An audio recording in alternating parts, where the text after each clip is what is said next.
आजकाल मुंबईमध्ये धकाधकीच्या जीवनात आपल्याला जसं जगायचंय तेच कुठेतरी राहून जातं. नंतर बघू, कधीतरी करू या आशेवर आपण दिवस ढकलत असतो. अहो, कॉम्पिटिशनच एवढी वाढली आहे की ते करणं आपल्याला भागच असतं. मुंबई पुण्याची कसरत तर तिथे राहून आलेल्या माणसालाच माहिती. पण एका बाजूला कोकण म्हटलं की त्याच्या आठवणीच मनाला शांत करून जातात. अशाच काही मुंबई पुण्याचे जीवन जगून कंटाळलेल्या आणि आता कोकणात रमलेल्या जोडप्याला आपण भेटणार आहोत. नमस्ते, मी दीपाली. नमस्कार, मी प्रणित. जनरली आम्हाला ते सगळेजण दीपाली प्रणित या नावाने ओळखतात. दीपाली वकील तर प्रणित इंजिनियर. परंतु त्यांच्या शेतीबद्दलच्या प्रेमात खोलवर रुजलेले क्षण आता ते जगतात. हॅपी इकोविलेजचा जो प्रवास जो होता हा या प्रवासामागे एक वेगळी हिस्ट्री आहे. इंजिनियर जेव्हा झालं, बेसिकली आपल्याला लहानपणी एक सूत्र दिलेलं की जर तुम्हाला आयुष्यामध्ये यशस्वी व्हायचं असेल तर काय करावं लागतं, तर आधी शिक्षण घ्या, नंतर मग नोकरी, मग छोकरी, मग मुलं, मग जबाबदाऱ्या, आणि ह्या सगळ्यातून पार पडल्यानंतर तुम्हाला हवं तसं आयुष्य जगायचं. पण लहानपणापासून काहीतरी वेगळं करायची इच्छा होती. बरं, इंजिनियर का झालो? कारण आमच्या इथे बरीचशी कारणं होती. त्यातलं एक कारण असं होतं की आमच्या एरियामध्ये कोणतरी इंजिनियर झालेला आणि तो US ला गेलेला, आणि तो US ला गेल्यामुळे आम्हाला असं वाटत होतं की आम्हाला पण US ला जायची संधी मिळावी, म्हणून इंजिनियर झालो. दुसरी गोष्ट असं सांगण्यात यायचं त्यावेळेला की इंजिनियर झालेल्या लोकांना मुलगी लवकर मिळते का ना, ते पण एक रिझन होतं ज्यामुळे मी इंजिनियर झालो. इंजिनियर झाल्यानंतर कळलं की नाही, हे आवडत नाही आहे, हे मला नाही करायचं, मला काहीतरी वेगळं करायचं. आणि वेगळं काहीतरी करायचं म्हटल्यानंतर आता तुम्ही विचार करा की I came from a middle class family. म्हणजे मी मिडल क्लास फॅमिलीमधून आलेलो आहे. माझे वडील ट्रक ड्रायव्हर आणि आई हाऊसवाईफ होती. त्यामुळे एवढं त्यांनी परिश्रम करून मला शिकवलेलं, आणि त्यांची अशी अपेक्षा होती की घरामधला हा मोठा मुलगा आता इंजिनियर झाला आहे, आता हा घरामध्ये सुगीचे दिवस आणणार, आता आमचे हाल संपले. हे डोळ्यासमोर चित्र होतं माझ्या. आणि मला कळत नव्हतं की त्यांना कसं सांगावं की मला जे आता दिलं आहे तुम्ही ते मला आवडत नाही, मला काहीतरी वेगळं करायचं. नंतर करू, हे कधीतरी करायचंय असं म्हणत म्हणत एके दिवशी त्यांनी मुंबईतला आपला संसार गुंडाळला आणि कोकण गाठलं. स्वप्न तर सगळेच बघतात, परंतु ती जेव्हा सत्यात उतरवायची वेळ येते तेव्हा मात्र खरी कसोटी लागते. मुंबईत स्वतःची युनिव्हर्सिटी उभारत असतानाच कोरोना नावाचा प्रकार आला. मुंबईत असताना ते काउन्सिलिंग आणि कोचिंग घ्यायचे, परंतु पीस ऑफ माइंडच्या शोधात ते हरचेरी रत्नागिरी येथे आले आणि सुरू केला त्यांचा शेतकरी होण्याचा प्रवास. चला तर मग जाणून घेऊया हरचेरीच्या डीपीचा, म्हणजेच दीपाली आणि प्रणितचा हा आगळा वेगळा प्रवास. या पूर्ण प्रोजेक्टचे अजूनही 4 मेन पैलू आहेत. पहिला पैलू आहे काउन्सिलिंग, दुसरा आहे गोसंवर्धन, तिसरा आहे ब्लॅक हळदी, काळी हळद, आणि चौथा आहे आमचं जैविक शेती. ह्या 4 पैलूवरती आपण हा पूर्ण प्रोजेक्ट उभारण्याचा प्रयत्न करतो. खूप जणांचा प्रश्न असा असतो की तुम्ही कसं सुरू केलं, कुठून, कधी आलं, पहिल्याने डोक्यात कधी आलं? तर हे सगळं खूप लहानपणापासून आहे. असं नाहीये की एक दिवस आम्ही बसून डिझाईन केलं आणि मग आलो, असं नाहीये. सगळं अनप्लॅन्ड आहे म्हणायचं की सगळं काही 100% प्लॅन्ड आहे हे काहीच क्लिअरली सांगता येत नाही.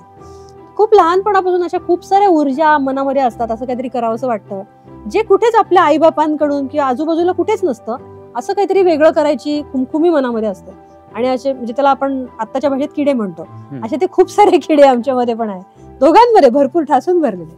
तर त्या सगळ्या गोष्टी ना, ते सगळं ती स्वप्न, त्या सगळ्या गोष्टी कुठेतरी एकदा कुठलं तरी सेल्सचं वर्कशॉप होतं, त्याच्यात सांगितलेलं त्यांनी की तुम्हाला काय वाटतंय, काय करायचं तुम्हाला आयुष्यात, ते तुम्ही चित्र काढा. तर ते चित्र काढलं, तर ते चित्र नंतर माझं त्यांनी घेऊन टाकलं, पण मी त्याचा फोटो काढून ठेवला होता. सो ते तुम्हाला दाखवते. तर त्या चित्रामध्ये मी असं काहीतरी काढलेलं होतं की म्हणजे पूर्ण पृथ्वीवरची लोक हे एकत्र आपल्याला जॉईंट असतील, आणि त्या चित्रामध्ये दाखवलेलं की त्याचा जो बेस आहे, त्या चित्रामध्ये बेस म्हणून मी किंवा आम्ही, डीपी म्हणजे एकच आहे, वेगवेगळे नाही आहेत. डीपी, आम्हाला लोक डीपी म्हणून ओळखतात. सो आम्ही डीपी एकच आहोत. त्यांचं स्पिरिच्युअल हेड आहे, पाय खूप मोठे, ते जमिनीवरती रोवलेले आहेत, आणि जमिनीकडून आम्हाला कायम ऊर्जा मिळते. त्यामुळे आम्हाला कायम डाऊन टू अर्थच राहायचंय. ते काढताना स्पेसिफिकली ऑरेंज कलर वापरला गेला. सगळ्या गोष्टींना कुठेतरी स्पिरिच्युअल टच आहे, आणि आजही म्हणजे कदाचित आम्ही पुढे जाऊन कायम केसरिया होऊ शकतो. सो तसं आहे. सगळ्या जगाला काव्यात घेण्याची इच्छा आहे किंवा सगळ्यांची कनेक्ट होण्याची इच्छा आहे. कुणी एक व्यक्ती लांबचा नाही. आपण आज पहिल्यांदाच भेटलो आहोत तरी आपण सगळे एकमेकांना धरल्यासारखे वाटतोय ना, ते त्या एनर्जीमधून घडतंय. आणि बेस हा कायम भारतच असेल. जे भारतात जन्म झालाय तर तो भारतच बेस आमचा कायम असेल असं वाटतं. दुसरीकडून कुठून तरी जाऊन काहीतरी करावं अशी इच्छा कधीच नव्हती, आता पण नाहीये. आणि भारतामध्येच आलोय जन्माला, खूप भाग्य समजतो आहोत आणि त्या गोष्टीला पुढे घेऊन जायचंय. आपलं जे काम असेल ना हे इंटरनॅशनल लेवलला जाईल किंवा ह्याची ख्याती आभाळापर्यंत जाईल, ही ऊर्जा कायम आहे, पहिल्यापासून होती, आता पण आहे. पण ती ऊर्जा, ते काम आभाळापर्यंत जाईल म्हणजे फक्त माझं नाव होईल असं नाही. आपल्या ह्या कामासाठी कुठेतरी आपण जन्माला आलेलो आहोत. ते काम आपल्याकडून कोणीतरी करवून घेतंय अशी आतापर्यंत लागलेला शोध आहे. बऱ्याच लोकांना आम्ही विचारतो की हे का असे विचार मनामध्ये येतात, का बरं, किंवा खूप सारे लोक विचारतात पण तुमच्या डोक्यात हे आलं कुठून. तर आता कुठेतरी उत्तरं मिळायला लागली. मोठी मोठी माणसं येऊन भेटतात किंवा मोठ्या मोठ्या माणसांना जेव्हा आम्ही भेटतो तेव्हा त्यांच्याकडून कळतं की हे तुमचं अगोदरच्या जन्मीचं राहून गेलेलं काम आहे आणि ते तुम्ही कुठेतरी पूर्ण करतात. आता तर मला असं वाटतं की बापरे, ह्या जन्मात तरी ते होईल की नाही माहिती नाही, कदाचित परत यायला लागेल, वी डोंट नो. पण हे अगोदरच्या जन्मीचं राहून गेलेलं काम आहे जे तुमच्यामधून ते परत येत आहे आणि त्याच्यातून ह्या सगळ्या गोष्टी करण्याची ऊर्जा येते. सो ते काम ह्या जन्मात तरी पूर्ण करावं अशी इच्छा आहे आणि पुढच्या जी जनरेशन आहे त्या जनरेशनला काहीतरी चांगलं देऊन जावं अशी मनापासून इच्छा आहे. आणि ह्याचं सगळ्याचं हे चित्र मी काढलंय. ह्या चित्रामध्ये स्पेसिफिकली असं दाखवलंय की सगळ्या पृथ्वीवरची लोक एकमेकांची कनेक्टेड आहेत. त्या चित्रामध्ये असं पण दिसतंय की जिथे आपलं काम आहे तिथेच एक गुलाबी रंगाचं घर काढलंय, जिथे आम्ही स्वतः राहतो. म्हणजे जिथे काम होईल तिथेच आम्ही राहणार आहोत आणि ते आता अस्तित्वात आलंय बघा. म्हणजे ह्या गोष्टी पूर्वी नव्हत्या, जेव्हा आम्ही हे काम करत नव्हतो तेव्हा नव्हत्या, पण आता मात्र ह्या घटना घडायला लागल्यात. जी चित्र काढली ती खरंच ऍक्च्युअल मध्ये यायला लागलेली आहेत. आणि इथे बघा हे चित्र काढण्याची तारीख काहीतरी लिहिलेली होती. मी 17/1/2015 ला काढलं होतं चित्र आणि असं काहीतरी डोक्यामध्ये होतं की 2020 पर्यंत हे सगळं कम्प्लीट होईल असं काहीतरी लिहिलेलं होतं त्याच्यामध्ये. तिथेच मी मोठी चूक केली, खूप मोठी चूक मी त्याच्यामध्ये केली की त्याच्यामध्ये मी लिहिलं की हे 2020 मध्ये होईल. राईट. जी चूक आपण सगळेजण करतो असं मला वाटतं. की मला एक म्हणजे ती चूक कशी असते ते तुम्हाला सांगण्यासाठी एक गोष्ट सांगते. एक माणूस होता, त्याच्याकडे एक गाढव होतं. ते काम करण्यासाठी म्हणून त्या गाढवाला कामाला लावण्यासाठी तो गाजर दाखवायचा. ते गाजर जसं जसं पुढे जायचं ते गाढव पुढे पुढे जायचं, असं ते पुढे जायचं नाही. मग त्या गाजराला पुढे कायम ठेवलं की त्या माणसाला कळतं याच्या पुढे गाजर असेल की हा काम करतो. बरं, ते गाजर खाऊन झालं की हा परत गप्प बसायचा. त्या माणसाने आयडिया काय केली माहिती का, त्या गाढवाच्याच मानेला एक मोठी काठी बांधली, त्या काठीच्या शेवटच्या टोकाला गाजर बांधलं. ते गाढव जसं पुढे चालायचं गाजर पुढे पुढे सरकायचं. मला माझी परिस्थिती काय की आपल्यासारख्यांची सगळ्यांची परिस्थिती कुठेतरी अशी वाटते की आपल्या स्वप्नांचं गाजर आपल्याला चालवतं, पण जसे आपण पुढे जातो ते गाजर पण पुढे पुढे जातं. त्या हातातच काही केलं येत नाही, कारण आपण कळत न कळत एक इमोशनल काठी आपण लावून घेतलेली असते की येत्या काही वर्षात मला असं करायचं, आणि ती इमोशनल काठी आपल्याबरोबर पुढेच सरकते, ते अस्तित्वातच येत नाहीये. कुठल्या तरी गोष्टीने ती काठी तोडण्याची गरज आहे. जोपर्यंत ती काठी तुटत नाही तोपर्यंत गाजर आपल्याला मिळत नाही. जेव्हा आम्ही ते जागा सिलेक्शन करून इकडे आलो ना, जसं दीपाने सांगितलं की गावाचं नाव आम्हाला इथे आल्यानंतर कळलं की या गावाचं नाव हरचिरी आहे. आता बेसिकली आम्हाला दोघांनाही कुठलाही बॅकग्राऊंड नव्हता. म्हणजे दीपालीने मग काही महिने आम्ही मध्य प्रदेशमध्ये आकाश चौरेसे म्हणून सर आहेत, त्यांच्याकडे आम्ही ट्रेनिंग घेतलेलं. दीपालीने स्पेशली या सगळ्या गोष्टीचं ट्रेनिंग घेतलेलं, पण प्रॅक्टिकल अनुभव असा नव्हता. जो काही आधी जाऊन पुण्याच्या तरी शेतामध्ये काम करणं असे जे आम्ही काही प्रकार केलेले त्याच्यातून जो काही अनुभव होता तो होता. त्यामुळे असं म्हणतात ना की तुम्ही आता पाण्यात उडी मारली आणि आता तुम्हाला पुण्याशिवाय ते हे नाहीये, पर्याय नाहीये. जसे आम्ही इकडे आलो तसं लोकांनी आम्हाला पहिल्यांदा असे म्हणतात ना की मुंबईवरनं आलेली येडं ना, असं आम्हाला इथे गणतीत सुरुवात केली. कारण इथे जर तुम्ही हे सगळं बघितलात ना, हे सगळं इथे काहीच नव्हतं. इथे एक साधीशी शेडही नव्हती. सो बेसिकली जेव्हा आम्ही आलो तेव्हा आम्ही गावामध्ये खाली राहायचो आणि सकाळचं इथे येऊन आम्ही काम करायचो. पहिला चॅलेंज होता की फायनान्शियल कंडिशन. लॉकडाऊनमुळे आमची सगळ्यांचीच आपली फायनान्शियल कंडिशन खराब झालेली. त्यातल्या त्यात आम्ही एका लोनसाठी अप्लाय केलेलं त्यावेळेला, आणि जवळपास नाबार्डचं लोन होतं. आणि काही मंडळींनी आम्हाला सांगितली जर तुम्ही अशा पद्धतीने जर तुम्ही अप्लाय केलात आणि तर तुम्हाला हे लोन मिळू शकेल. तर आमचं ॲप्लिकेशन गेलं, ॲप्लिकेशन सँक्शन झालं आणि तुम्हाला डिस्बर्समेंट होणार या कंडिशनला ते लोन येऊन ठेपलेलं. आणि 60 लाखाचं लोन होतं आणि त्यावेळेस आम्ही खूप खर्च केले.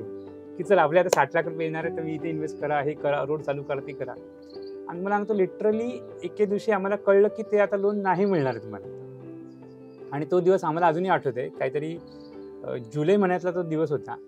आणि तुम्ही सगळे खर्च केलेले आहेत आता इथे, म्हणजे रोडचा खर्च केलेला आहे, तिथे तुम्ही लेव्हलिंगचा खर्च केलेला आहे, आणि सगळ्यांना सांगितलं की आता आम्ही तुम्हाला पैसे देणार, थांबा जरा आमचं लोन येते.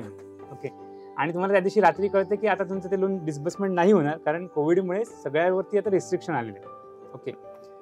आणि लिटरली सांगतो त्या दिवशी आम्हाला दोघांनाही कळत नव्हते आता करायचं काय. आणि आमच्या दोघांची डोकी एकदम अशी सुन्न झालेली. आम्ही लिटरली तिथे तळ्यावरती बसून एकमेकांकडे नुसतं अर्धा तास बघत होतो, आणि हसावं की रडावं ते कळत नव्हतं. आता आमच्या समोर प्रश्न होता त्यावेळेला की आता करायचं काय. तर मग एक पर्याय असायला तर आत्महत्या करूया का, कारण तुम्ही जवळपास आता एवढं डुबलेला आहात, तर आणखी काय. तर आम्ही दोघांनी एकमेकांकडे बघितलं आणि सांगितलं चल ठीक आहे, हा डिसिजन आपण उद्या घेऊया, आपण उद्या ठरूया. आणि आम्ही सकाळी उठलो आणि कामाला लागलो. तुम्हाला लिटरली सांगतो त्यावेळेला आम्हाला काय मदत करून गेली, म्हणजे काय थॉट तुम्हाला मदत करून जातो, की दीपाली आणि आम्ही नेहमी बोलायचो ना की बघा तुम्ही प्रवासात चाललेला असाल आणि तुम्ही गाडी ड्राईव्ह करता, तुम्ही गाडी ड्राईव्ह करताना तुम्ही जर थकलात तर तुमच्याकडे बरेचसे ऑप्शन्स आहेत. पहिलं ऑप्शन आहे तुम्ही गाडी थांबवा, दुसरा ऑप्शन आहे तुम्ही तशीच गाडी घेऊन जावा, या तिसरा ऑप्शन आहे की तुम्ही कुठल्या तरी एक्सपर्टकडे गाडी द्या आणि तुम्ही साईडला बसून शांतपणे राहा, तो जिथे नेईल किंवा ज्या पद्धतीने नेईल त्या पद्धतीने जा. आम्ही स्वामींना खूप मानतो या सगळ्या गोष्टींमध्ये, आणि आम्हाला वाटतं की तेच या सगळ्याची कर्ता-करविता आहेत, म्हणजे ही जी प्रेरणा जी दिलेली आहे ती त्यांनी दिलेली आहे. मग आम्ही तसं ठरवलं की चला आम्हाला आता गाडी चालवायला जमत नाहीये, तर स्वामी आता तुम्ही आमचे ड्रायव्हर व्हा. आणि आम्ही दोघांनी त्या दिवसापासून हे ठरवलं की आमची सगळी सूत्र तुमच्याकडे दिलेली आहेत, तर तुम्ही गाडी ड्राईव्ह करा, आम्ही साईडला बसतो. आणि लिटरली सांगतो त्याच्यानंतर आयुष्यामध्ये बरेचसे चेंजेस यायला लागले. म्हणजे इथे अशा कधी कधी गोष्टी घडतात की ज्या आम्ही कधी कधी मागितलेल्या पण नसतात, पण तरी त्या येतात, ज्या तुम्हाला गरजेच्या गोष्टी आहेत, ज्या गोष्टी तुम्हाला लागणार आहेत, ज्या गोष्टींची पुढे जाऊन गरज लागणार, अशा गोष्टी ऑलरेडी इथे होतात. आता तिथे जरी पहिल्यांदा इथे राहण्याची सोय नव्हती, तर इथे ना काय झालेलं की आमच्याकडे काही वर्कर येणार होते आणि आम्ही गावात खाली राहायचो, तर आम्ही खालून इथे येऊन ते काम करायचो. आणि मग वर्करांसाठी आता शेड बांधली पाहिजे म्हणून आम्ही काय केलं, इकडनं तिकडनं पैसे जमा करून ती शेड बांधली की बाबा चला 10 वर्कर आपल्याकडे कामाला येणार, त्यांच्या राहण्यासाठी आपण इथे सोय करू. नंतर कळलं ते वर्कर येणारच नाही आहेत. आम्हा दोघांना एकदम असं मी संतापलेलं त्याशी की अरे आता आपण एवढे 3-3.5 लाख रुपये घालून ती शेड बांधली आहे, हा खर्च करायची गरज नव्हती, मग आता हे का घातले, असं तसं आम्ही बडबडायला लागलो. पण त्याच्यानंतर कळलं ना, काही 2च महिन्यामध्ये ज्यांच्या घरी आम्ही राहायचो त्यांच्या मुंबईला काहीतरी चॅलेंजेस झाले आणि ते इथे येऊन राहायला लागले, त्यामुळे आम्हाला ते घर सोडावं लागलं. ते घर सोडावं लागल्यामुळे राहायची सोय कुठे, तर ती शेड ऑलरेडी बांधलेली होती. असे बरेचसे अनुभव आम्हाला इकडे आले की ज्या ज्या गोष्टी तुम्हाला लागतात, ज्या ज्या गोष्टी तुम्हाला पाहिजे असतात त्याची सोय ऑलरेडी केली जाते.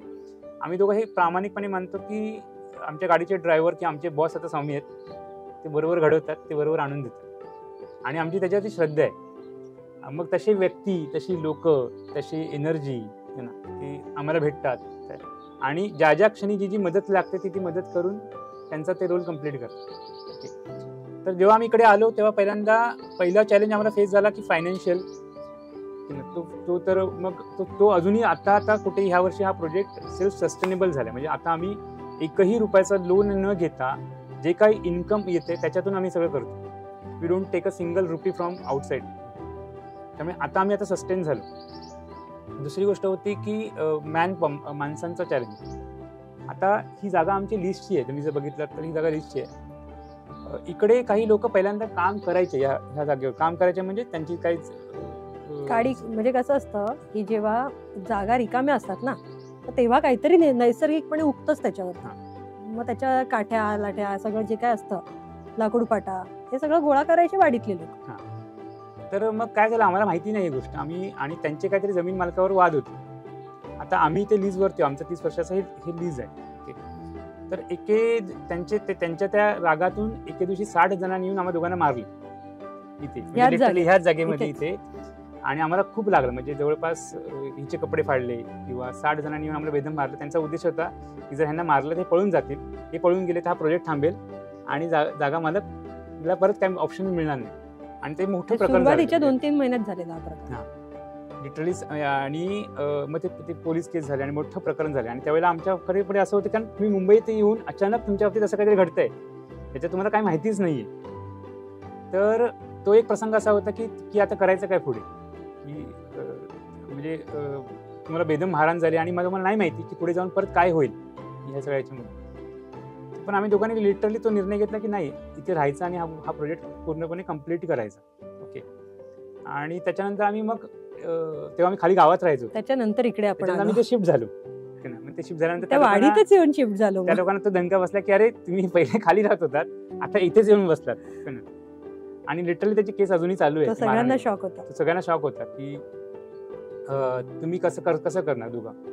कारण बऱ्याच वेळेला सुरुवातीला मॅनपॉवर बरं असं होतं की वाडीतली लोक तुमच्या अगेन्स्ट असेल तर मग मॅनपॉवर नाहीये. मग बऱ्याचशा गोष्टी आम्ही स्वतःच करायचो. म्हणजे शेण वाहणं, गाईंना सांभाळणं किंवा या सगळ्या गोष्टी आम्ही स्वतःच करायचो. म्हणजे इथे आजूबाजूला बघितलं तर इथे 1-1.5 किलोमीटरवरती काहीच नाही, म्हणजे हे पूर्ण जंगल आहे. त्यामुळे लोकांना प्रश्न होता की दोघच जण तिथे जंगलामध्ये रात्रीचे कसे राहतात. आणि त्याच्या पुढे थोडं स्मशान आहे. त्यामुळे लोक आम्हाला कळायचं नाही, कारण मुंबईमध्ये स्मशान बाजूला पण असतं तुमच्या. पण इथल्या लोकांसाठी अरे बापरे, ही दोघच जण तिथे काय करतात. आणि तेव्हा लिटरली ती खोली अशी होती ना, आम्ही फक्त सिम्पली शेड बनवली होती.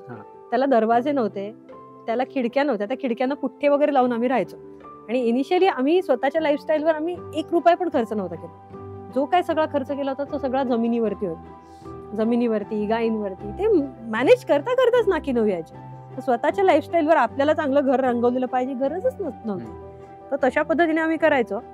इनिशियली आम्हाला तो विरोध म्हणजे गावकऱ्यांकडून म्हणण्यापेक्षा त्या पर्टिक्युलर वाडीकडून, की ज्यांचा त्या जमिनीत इंटरेस्ट होता, त्यांचं सिम्पली असं म्हणणं होतं की तुम्ही आम्हाला का नाही विचारलं.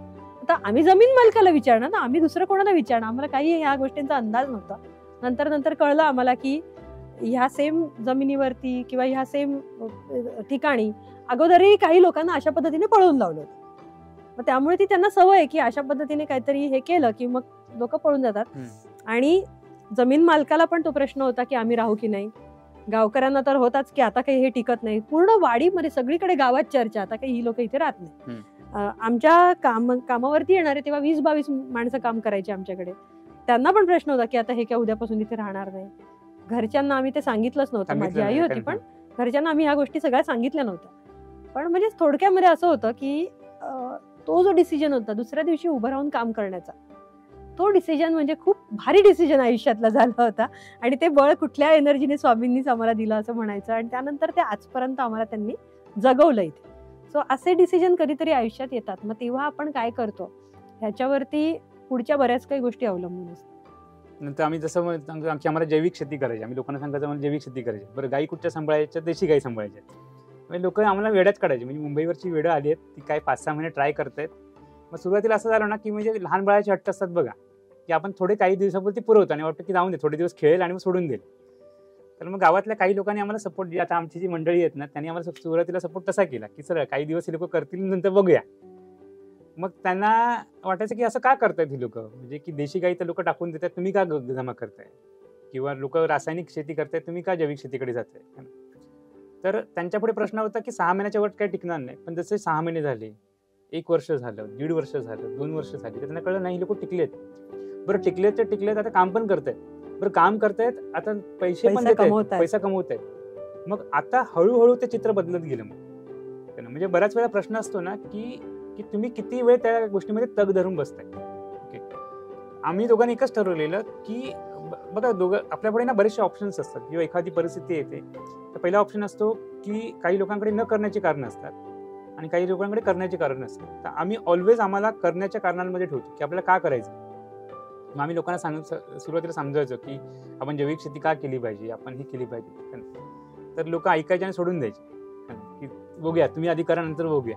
जसे आता रिझल्ट दिसायला लागले, इथे आम्ही काजू लावलेत, काजू टिकायला लागले, आळी हळद यशस्वी झाली. इथे गुरांचे आपल्या एका गायीपासून चालू केलेल्या 24 गायी झाल्या. हे जसे रिझल्ट दिसायला लागले तर हळूहळू लोक येऊन भेटायला लागली, लोक समजून घ्यायला लागली. आणि आज परिस्थिती अशी असते की लोक लांबून येतात, अंडरस्टँडिंग करतात, जाणून घेतात त्या गोष्टी. त्यामुळे तो एक मेजर चॅलेंजेस म्हणजे मानसिकता जो असतो ना, आम्हाला दोघांना असं वाटतं की आपल्या शेतकऱ्यांचा पाणी हा चॅलेंज नाही आहे, जमीन हा चॅलेंजेस नाही आहे, चॅलेंज हा मानसिकता आहे. तिसरं एक मेजर चॅलेंज असं असतं की इकडच्या शेतकऱ्यांना म्हणजे बघायला मिळालं ना की त्यांना त्यांचे प्रोडक्ट विकता येत नाही. आम्ही उगवतो कर, विकत कोण घेणार आहे, हा मोठा चॅलेंज असतो. आमच्या दोघांच्या बाबतीमध्ये आम्ही सुरुवातीपासून हा नियम पाळला की जर आपल्याला यशस्वी शेतकरी व्हायचं असेल आणि यशस्वी प्रोजेक्ट करत असेल तर कुठल्या तरी एका व्यक्तीला हे देऊन चालणार नाही. म्हणजे मी माल पिकवला आणि एजंट आला, त्यांनी माझ्या मालाचा भाव ठरवला आणि तो घेऊन गेला, असं करून नाही चालणार. तर आपल्याला सुरुवातीपासून हा 1 to 1 विकता आला पाहिजे. ओके, त्यामुळे आम्ही सुरुवातीपासून हा एक नियम पाळला की आम्ही जे काही पिकवतो पण ते आम्ही 1 to 1 विकतो. म्हणजे आज नाही म्हटलं तरी जवळपास 10 ते 12 हजारच्या आसपास आपला क्राऊड बेस आहे ऑल ओव्हर इंडियामध्ये, जे आपल्याकडनं प्रोडक्ट्स विकत घेतात. ओके, आणि हे सगळे आम्ही 1 to 1 जमा केलेले. आणि आम्ही शेतकऱ्यांनाही ते सांगतो की तुम्ही एका एजंटच्या नादामध्ये न लागता की तुम्ही मार्केटिंग शिका. आज आपल्याकडे सोशल मीडिया अवेलेबल आहे, लोक व्हॉट्सअप वापरतात, फेसबुक वापरतात, टाइमपाससाठी वापरतात. तुम्ही जर कमर्शियली वापरलात तर तुम्ही लोकांपर्यंत पोहोचू शकता. आज डिस्ट्रीब्युशनचे बरेचसे चॅनल्स ओपन आहेत, पोस्ट आहे, कुरिअर्स आहेत, आपण गावागावात पोहोचू शकतो. आज आमचे सगळे प्रोडक्ट्स आम्ही इंडिव्हिज्युअल लोकांना विकतो, इंडिव्हिज्युअल ऑर्डर्स येतात. नाही म्हटलं तर 150 ते 200 ऑर्डर्स आपल्याला रोज इकडनं डिस्पॅच होतात आणि हे सगळे 1 to 1 असतात. त्याच्यामुळे तुम्हाला मार्जिन मिळतं ना, तुमचा रेट तुम्ही ठरवता आणि तुम्ही एका व्यक्तीवरती अवलंबून. आज माझं एका व्यक्तीने जरी घेतलं नाही तर माझ्याकडे बाकीचे 11,000 कस्टमर आहेत जे काही ना काही तुमच्याकडनं घेते. तर आम्ही हा नियम पाळलेला आहे की आम्ही जे काय विकतो ते सर्व एंड कन्झ्युमरला विकतो. पण आम्ही कुठलेही एजंट ठेवत नाही. आम्ही आंबे केले एंड कन्झ्युमरला देतो, आम्ही काळी हळद केली ती एंड कन्झ्युमरला देतो, आम्ही मध्ये तूर केलेली ती एंड कन्झ्युमरला दिली. आम्ही जे काही करतो ते एंड कन्झ्युमरला करतो आणि जनरली ते प्रोसेस करून विकतो, व्हॅल्यू ॲड करून विकतो. त्याच्यामध्ये आम्ही पपई केलेला तर पपईची आम्ही रस दिलेला, आंबा आम्ही आमरस देतो, काळी हळद केली काळी हळदीची पावडर देतो. यावर्षी आम्ही टॅबलेट चालू करतोय. असे बरेचसे आम्ही जे एंड कन्झ्युमर वापरू शकेल अशा फॉर्ममध्ये आम्ही कन्वर्ट करतो आणि मग विकतो. तर हा आम्हाला खूप चांगला बेनिफिट आहे. म्हणजे ह्याच्यामध्ये ह्याच्यावरती आम्ही सेल हा जो फॅक्टर आहे ना त्याच्यावरती आम्ही ओव्हरकम केला. सांगू काळी हळद? हा सांग, पहिल्यापासून कसं आपण काळी हळद आणली. काळी हळदीच्या बाबतीत आपलं आता ब्लॅक हळदी रिसर्च अँड डेव्हलपमेंट सेंटर म्हणून आपलं रजिस्टर सेंटर आहे, आपला ट्रेडमार्क रजिस्टर आहे. भारतामध्ये रजिस्टर्ड ट्रेडमार्क असणारे आपण पहिले आहोत, जे काळ्या हळदीच्या बाबतीमध्ये ज्यांच्याकडे रजिस्टर्ड ट्रेडमार्क आहे, जे लोक काळ्या हळदीवरती काम करतात. ओके, काळी हळद जवळपास आमच्याकडे 13 ते 14 वर्षापूर्वी आमच्याकडे काळी हळद आली. म्हणजे आम्ही दोघेही ट्रेकर आणि आम्हाला भटकंतीची खूप आवड आहे. जर तुम्ही वाडा साईडला गेला तर वाडा साईडला बरेचसे आदिवासी लोक आहेत बघ, त्यांच्या घराच्या बाहेर काळी हळद अशी लावलेली असते आणि ते त्याला रक्षक म्हणतात, म्हणजे भूतबाधा होऊ नये म्हणून, किंवा त्याच्यासाठी ते लोक ते काळी हळद बाहेर लावतात. आणि दिपावलीला पहिल्यापासून झाडांची खूप आवड असल्यामुळे आम्ही असे बरेचसे बियाणे गोळा करायचो. त्यातल्या आमच्या एका मित्राने आम्हाला काही 5-6 कंद दिलेली काळी हळदीची आणि सांगितलं हे तुमच्याकडे जाऊन लावा. जेव्हा सुरुवातीला दिली तेव्हा ती अशी पानांवरती काळी रेष असते, थोडंसं अट्रॅक्शन असतं म्हणून आम्ही ती घरी आणली आणि घरी आमच्या टेरेस गार्डनवरती लावायला सुरुवात केली. पण जेव्हा ती आली त्याच्यानंतर बरेचसे बदल आम्हाला जाणवायला लागले काळ्या हळदीच्या बाबतीमध्ये.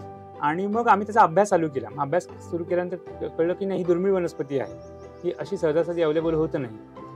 आणि मग आम्ही त्याचा अभ्यास करत गेलो, त्याच्याबद्दलच्या बऱ्याचशा गोष्टी आम्हाला कळत गेल्या. आणि मग आम्ही वाढवत गेलो आमच्या टेरेस गार्डनमध्ये, आमचे बेड बनवून म्हणा किंवा ग्रो बॅग्समध्ये आम्ही ती वाढवत गेलो.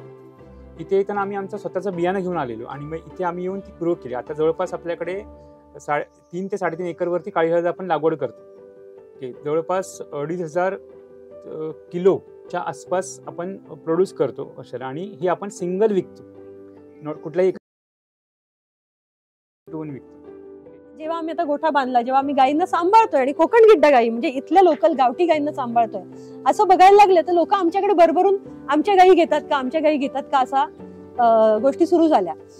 सुरुवातीला आम्ही काही आनंदाने घेतल्या पण नंतर कळायला लागलं की हे इथे थांबणारं प्रकरण नाहीये. लोक फक्त गायी सांभाळायला देतात अशातला भाग नाहीये, तर त्यांना त्यांच्यावरची जबाबदारी आता ढकलून टाकायची किंवा जमत नाही म्हणून ते ढकलून टाकायचं असं चालू आहे. अक्षरशः कटिंगला गायी इथून रोज जातात आणि ज्या देशामध्ये आपण गायीला गौमाता म्हणतो, श्रेष्ठ कामधेनू म्हणतो, तोच देश आपला बीफ एक्सपोर्ट मध्ये नंबर 1 ठरतो.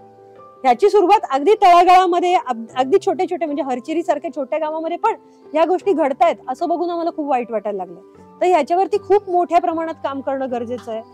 मोठ्या प्रमाणात कधी होईल माहित नाही, पण आम्ही तरी आता सुरुवात केलेली आहे. आणि ज्या लोकांना पण सुरुवात करायची ह्या सगळ्या कामासाठी, त्यांना जो पण गायडन्स, जो पण सपोर्ट काही लागणार असेल तर तो द्यायला आम्ही तयार आहोत.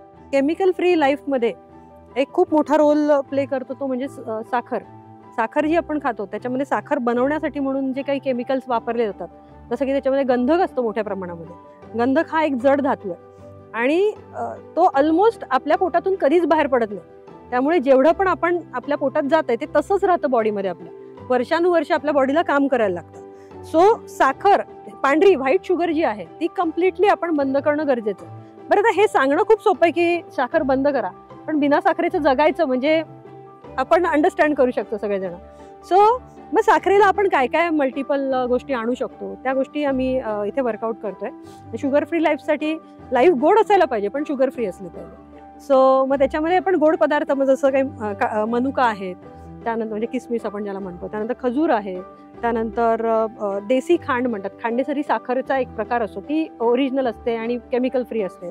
त्यानंतर अजून गुळ वापरू शकतो आपण केमिकल फ्री. गुळ म्हणजे तो त्याचा ऊस पण केमिकल फ्री असला पाहिजे, त्याच्यापासून बनवताना तो गुळ पण केमिकल फ्री बनवलेला असला पाहिजे. पण बरेच वेळा आता तो गुळ पण उपलब्ध होत नाही, जसं साखर ही पोल्युटेड आहे कम्प्लिटली, गुळ पण बऱ्यापैकी पोल्युटेड आहे. त्याबरोबर स्टिविया हा प्रकार आम्ही इथे करतोय. तर इथे मी काही स्टिवियाची पानं, इथे काही रोपं आणली आहेत मी लावायला. ही रोपं ह्याला मिठी तुलसी असं म्हटलं जातं. आता ही जी पानं दिसत आहेत, आता शैलूजी तुम्ही ही टेस्ट करून बघा कसं लागतंय बघा तुम्ही. आणि चवीला कसं गोड आहे ना, आणि हे साखरेपेक्षा 5 पट जास्ती गोड आहे. हे तुळशीचा एक प्रकार आहे, ह्याला स्टिविया असं म्हटलं जातं. तर ह्याची पावडर किंवा ह्याच्यापासून आपण कुठलीही मिठाई बनवू शकतो. ह्याची पावडर जर आपण वापरली आपल्या जेवणामध्ये, म्हणजे सिंपल आहे की झाड वाढवलं, त्याची पानं वाळली की बारीक करायची आणि ती साखरेच्या ऐवजी ती वापरायची, तर आपण कम्प्लिटली शुगर फ्री गोड खाऊ शकतो आणि हवं तेवढं गोड खाऊ शकतो. सो देशी गाईच्या दुधापासून बनलेली मिठाई आणि स्टिविया वापरलेली मिठाई, सो ती कम्प्लिटली तुम्ही भरभरून गोड मिठाई खाऊ शकतात. पण त्याच ठिकाणी तुम्हाला शुगर पासून होणारा जो हार्म आहे किंवा दुधापासून जो बाकी जर्सीच्या दुधापासून आपल्याला जो चॅलेंज होतो तो होणार नाही आणि आपण आपलं आयुष्य भरपूर सारं गोड करू शकतो. जे बाथरूमचं जे पाणी असतं, तर ते पाणी जे आपण हात धुतो वगैरे सगळं जे पाणी असतं ते पाणी इथे आपण घेतलेलं आहे आणि ह्या पाण्यावरती आता ही केळी वगैरे झाली.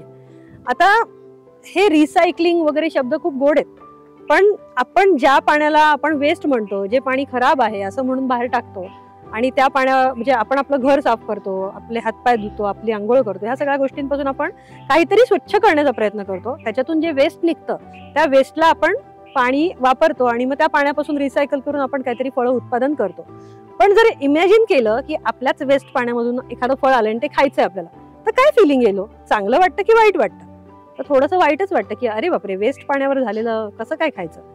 पण हे किती जरी वाईट असलं ना, तर याच कळत नकळत आपण सगळेजण तेच खातो आणि आपण सगळ्यांच्या घाणीचं पाणी आपल्या पोटात घालतोय आणि त्याच्यामुळे आपल्याला त्रास होत असतो. बेसिकली आपण आपलं स्वतःचं घर साफ ठेवण्यासाठी किंवा आपण स्वतःला साफ ठेवण्यासाठी अनेक प्रकारचे साबण आणि अनेक प्रकारचे केमिकल्स वापरत असतो.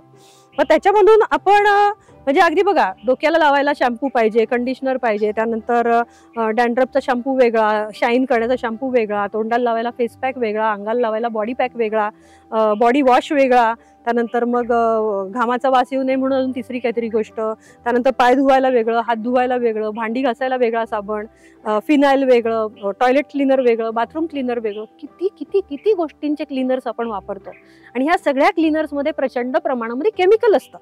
सो कॉल्ड आपण आपलं घर साफ करण्यासाठी त्याच्यातलं जे पाणी वाहून जातं ते सगळं पाणी आपल्या नदी नाल्यांमध्ये आपण टाकतो. त्या नदी नाल्यांमधूनच आपल्याला पिण्याचं पण पाणी येत असतं आणि त्या नदी नाल्यांपासून जे पाणी येतं ते शेतीला मिळत असतं. त्या नदी नाल्यांमध्येच मासे पण उत्पादन होतं, त्या नदी नाल्यांच्याच पाण्यावर गुरं पण मोठी होतात आणि त्याचं दूध आपण पित असतो. म्हणजे थोडक्यात आपण आपल्या घराला साफ करण्यासाठी बाहेरचं सगळं वातावरण प्रचंड घाण करतो. सो हे जर तसं करण्याच्या ऐवजी जर स्वच्छ पाण्यात ही केळी उगली असती तर तुम्हाला किती छान वाटलं असतं. डेफिनेटली मला तर स्वच्छ पाण्यातली केळी खायला नक्कीच आवडली असती. घाणीतली खाण्यापेक्षा मला स्वच्छ याच्यातली आवडायला असते.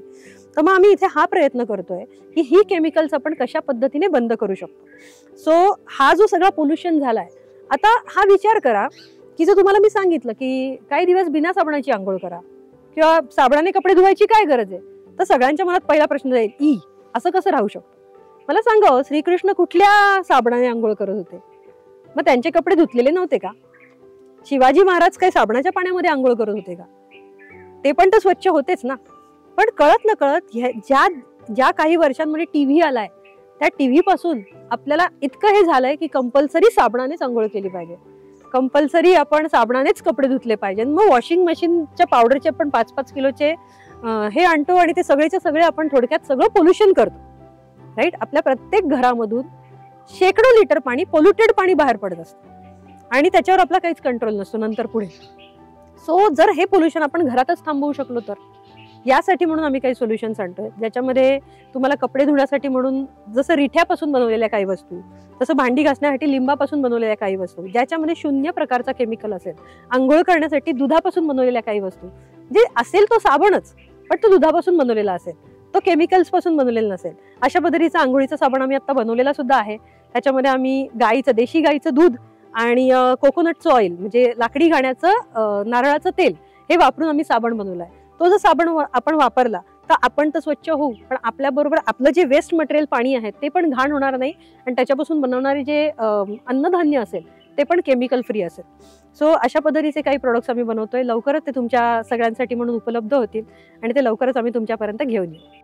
बेसिकली काय झालंय म्हणजे की म्हणजे खरं सांगायचं झालं ना की आपल्या शैक्षणिक पद्धतीमुळे आपलं बरंचसं नुकसान झालं. म्हणजे मी माझ्या ऑस्ट्रेलियामध्ये माझ्या मित्राशी बोलत होतो, त्यांनी सांगितलेले वाक्य आहे.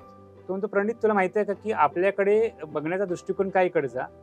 तर ती म्हणते की त्याची बॉस त्याला सांगत होती. ती म्हणते की तुमच्या इंडिया कंट्रीकडे आमचा बघण्याचा दृष्टिकोन असा आहे की you produce worker, very good, produce best worker, so you are काय वर्कर कंट्री. ओके. आणि then I thought yes this is what we are. आणि आपल्याकडे याच दृष्टिकोनात बघितलं जातं की आपल्याकडे चांगले कामगार मिळतात.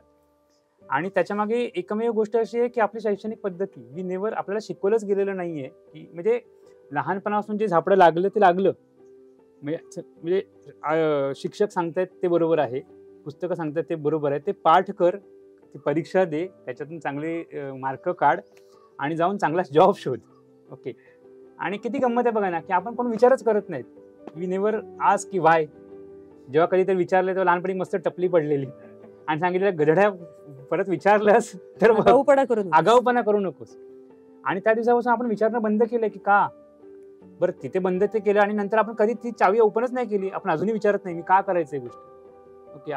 आणि हा प्रश्न पडतो सर ना की जी सवय लागली ती आपण करतोय आणि लिटरली आपल्याला सांगतो ना की आपला इंटरेस्ट कशा तरी वेगळ्या गोष्टींमध्ये आहे, जिथे आपलं स्किल आहे, जिथे आपले कौशल्य आहेत, आपण काहीतरी वेगळं करतोय ना. बरं जे करतोय ते आवडत नाहीये, त्याच्यामुळे पैसाही येत नाहीये, त्याच्यामुळे जास्त फोर्स लावतोय. बरं फोर्स लावल्यामुळे आपण प्रश्न पडले की अरे करायचं काय आता. आणि मग फ्रस्ट्रेशन, टेन्शन ह्या सगळ्या गोष्टी आपण आयुष्यामध्ये घेऊन आलोय. म्हणजे आम्ही दोघं नेहमी म्हणतो की आपण आपल्यासाठी काम करतच नाही. आपण जे काही काम करतो ते टीव्ही फ्रीजच्या कंपन्यांसाठी किंवा बिल्डरसाठी किंवा अगदीच नाही तर गाडीचे हफ्ते भरण्यासाठी. बरं ते जे लोन आहे ते आपण आयुष्यभर फेडतोय. मला सांगू ना सर, आम्ही जेव्हा ते सगळं डिरेक्शन सोडलं ना आम्ही खूप सुखी झालो. आणि आम्ही आमच्यासाठी जगतो ना. आम्ही कुठल्या बिल्डरसाठी काम करत, ना आम्ही कुठल्या टीव्ही फ्रीजच्या कंपनीसाठी काम करत, आणि ना कुठल्या EMI साठी आम्ही काम करत. We don't take any single rupee as a loan. We both earn. त्याच्यातून जे काय ते आम्ही करतो आणि हे सगळं आम्ही त्याच्यातून उभारण्याचा प्रयत्न करतो. आम्ही ती मेंटॅलिटीच बंद केली. आणि मग त्याच्यासाठी आम्ही आमची बार वाढवतोय, आमचा रेस करतोय.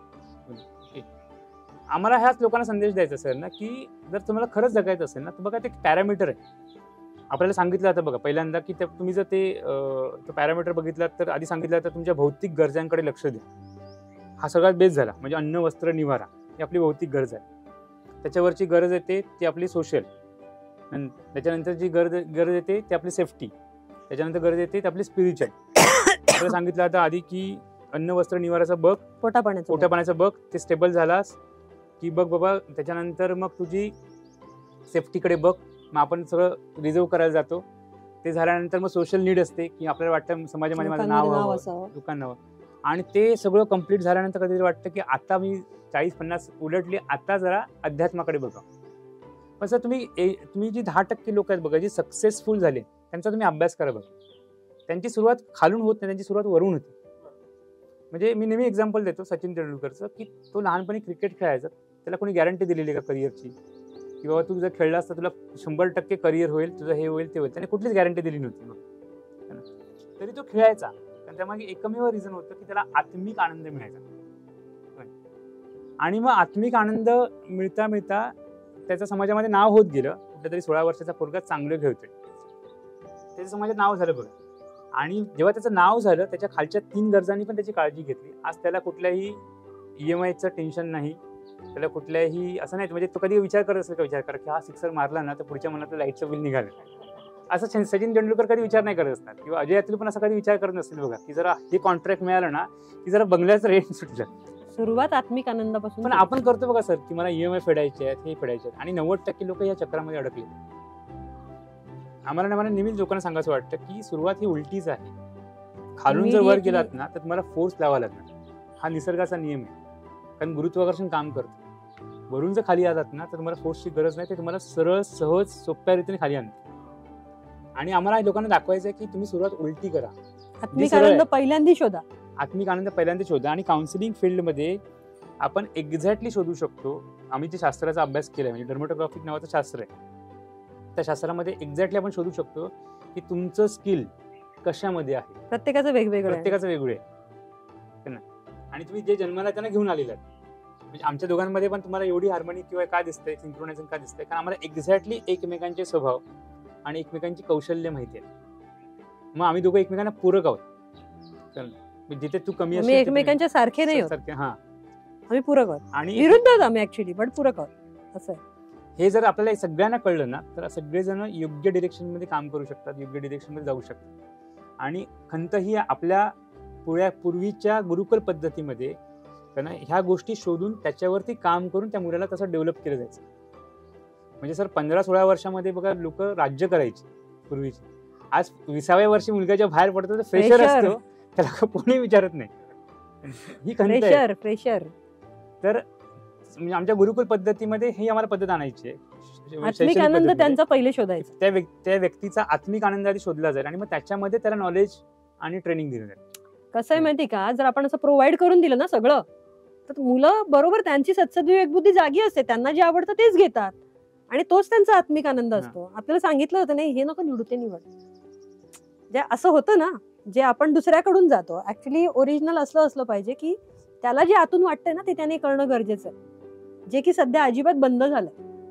त्या गोष्टी जर करायला सुरुवात केली ना तर सगळं बरोबर होतं. तुम्हाला खरंच सांगते 40व्या वर्षी आम्ही एका लेवलला स्टक आणि बस दॅट्स इट, मला आता आत्मिक आनंदापासूनच सुरुवात करायची.